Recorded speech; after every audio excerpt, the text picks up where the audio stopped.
Então, boa tarde e bom ano aos três e também a quem nos assiste.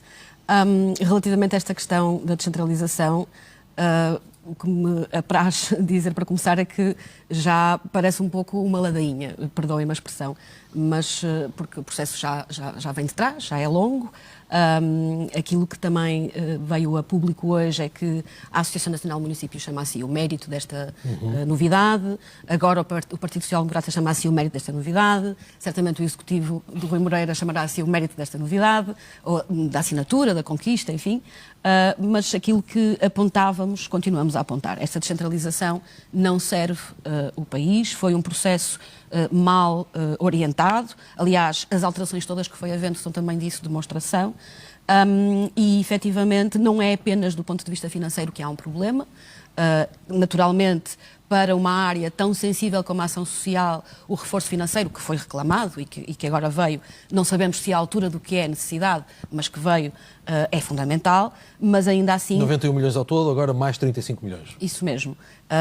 É fundamental, ainda assim há uma série de aspectos que os municípios terão com os quais os municípios terão que lidar, nomeadamente uma estratégia local. Uma das coisas que António Costa também vem dizendo é que esta descentralização da ação social permite esta maior proximidade com a população, etc, etc. E o Bloco tem defendido, de facto, que a nível da cidade, e agora com o tempo que temos aqui uma oportunidade para trabalhar neste sentido, que deve haver o desenho de uma estratégia que deve envolver os atores locais. Aliás, o Bloco, na campanha eleitoral, defendeu que devia haver uma estratégia municipal de combate à pobreza, que liga com estas questões da ação social, inclusive, por exemplo, com a criação de equipas multidisciplinares que trabalhassem nos territórios mais vulneráveis da cidade, que permite uma abordagem integrada relativamente a todas estas questões que a própria descentralização vai trazer aos municípios. Mas creio que o que venha hoje de notícia não é novo, é a assinatura deste acordo.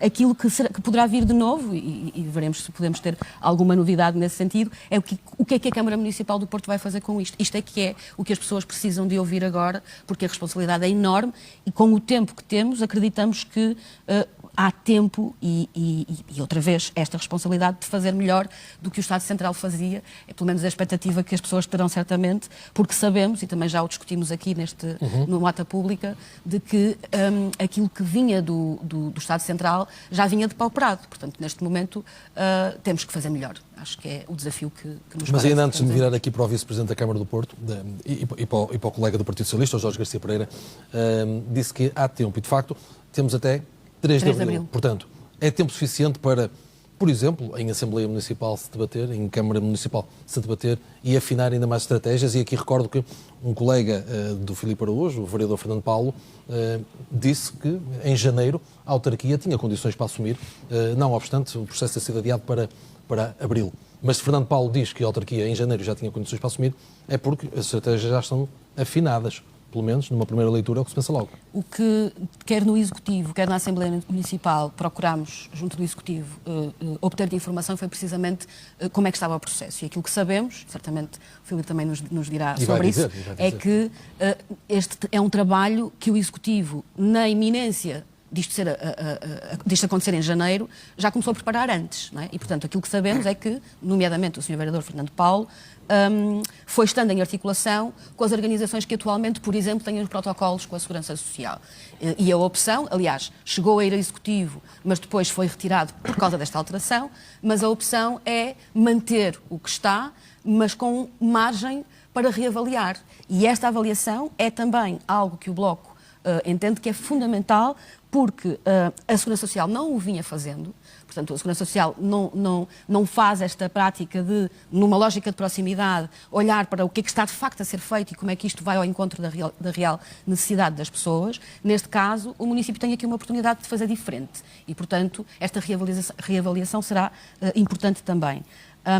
Mas isto para dizer que, certamente, a 1 de janeiro, iria avançar, mas com alguma dificuldade ou com alguma urgência que nunca é amiga da qualidade, se quisermos, não é? Portanto, este tempo achamos que, e já nos foi dito, que será útil para esta articulação com os atores no terreno que nós entendemos que não é só nos órgãos da democracia local, portanto, na Assembleia e no Executivo, mas é também de uma forma participada, inclusive envolvendo as próprias pessoas. Há aqui um espaço para fazer uma discussão pública sobre isso. O que me parece é que este nome, Marina Gonçalves, não é um nome novo, portanto já era uma interlocutora e, portanto, o município já articulava com esta figura e, portanto, não há aqui uma continuidade, como também já foi anunciado. Há uma diferença relevante, que é o facto de passarmos a falar de um ministério, ao contrário do que acontecia anteriormente. Isto é um sinal, parece-nos um sinal importante, mas que esperamos que seja condizente com o que acontece no concreto, na realidade no país, e que se vá para além dos anúncios. Porque, de facto, como foi dito, a habitação e a carência habitacional no país é grave, e entendemos que, inclusive, há outras coisas que deviam mudar. A título de exemplo, uma notícia recente, entrou em vigor no Canadá uma proibição de venda de imobiliário a capital estrangeiro, o que é uma medida que combate a especulação imobiliária e aquilo que acontece também no Porto. Portanto, enfim, isto é um sinal relevante, mas, no nosso entender, o resto ainda depende da Câmara. O Bloco tem acompanhado o Executivo e acompanha o Executivo e os municípios. Deixe-me só perguntar, acha que no Porto há um pescar de olhos, assumido ou não assumido, mas há um pescar de olhos a capital estrangeira, é isso? Eu não sei se há um pescar de olhos a capital estrangeiro. O que há é uma apresentação do Porto como um âmbito em que o investimento é positivo e em que haverá benefícios nesse investimento. Seja nas feiras de imobiliário internacional, seja com as questões todas dos prémios, a forma como... É positivo que haja... Desde que moderado. Exatamente, okay. E sobretudo que favoreça a economia. O que nós costumamos dizer é que uma coisa é favorecer a economia, que serve toda a gente, outra coisa é favorecer o negócio, que serve a alguns. Não é?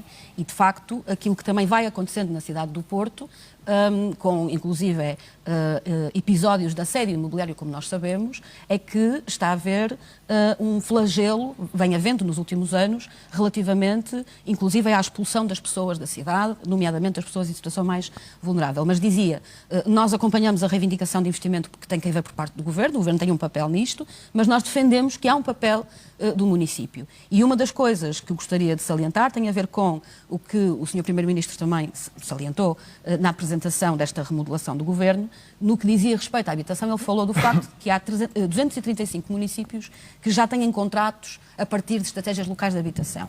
O que acontece, nomeadamente no que diz respeito ao Porto, e temos levado esta questão, quer a Executivo, quer a Assembleia Municipal, é que a estratégia local de habitação do Porto foi feita com base em dados de 2015. É uma estratégia local que tem já 2 anos. Está previsto na Lei de Bases da Habitação que as estratégias locais devem ser revistas a cada 6 meses. Esta estratégia local tem 2 anos e é uma estratégia que foi feita com base, que não tem em consideração, nomeadamente os censos de 2021, agora recentes, nomeadamente as alterações sociais e económicas que derivam da crise da pandemia, da crise da inflação que agora estamos a viver. Enfim, entendemos que isto é algo que é urgente e, portanto, se há um sinal do Governo, é um papel do Governo, há muito que depende da Câmara e continuamos à espera, quanto mais não seja, para não falar de outras apreciações que temos em relação a alguns programas que foram aqui falados, desta revisão da estratégia local de habitação que deve corresponder à realidade que se vive na cidade.